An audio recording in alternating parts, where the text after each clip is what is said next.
Good day, ladies and gentlemen. This is Sarel van Grinnen, aka Mr. VG, and man, this is a good day to be alive.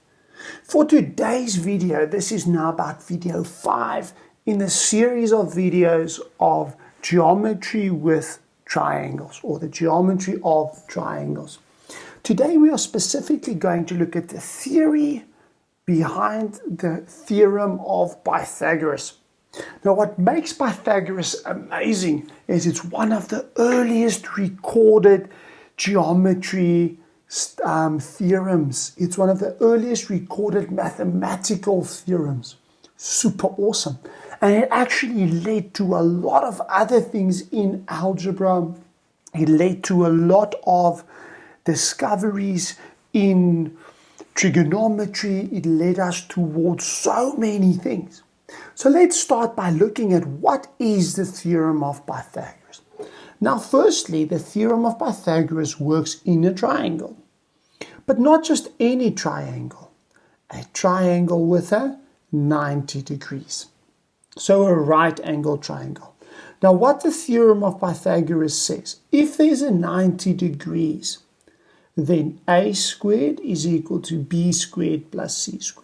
So your hypotenuse squared is equal to the sum of the square of the other two sides. That is just a fancy way of saying a squared is b squared plus c squared. And the reason we've got to give the examiners is just short and sweet. P-Y-T-H, Pyth, for Pythagoras. Now if we label this as angle A, B, and C, we can rewrite this as well as a squared is equal to ab squared. So let me say that again. AC squared is equal to AB squared plus BC squared. Now I'm going to tell you the following, and it might be very different from what your teacher does in class. But I love to say, remember, the hypotenuse, that's your A or AC, must always be on its own. The reason why I love to do it this way is simply because then I don't get confused about when is it plus, when is it minus, etc., etc., etc. An interesting thing that I want you to remember and always understand, I'm going to go back to what I did in previous videos.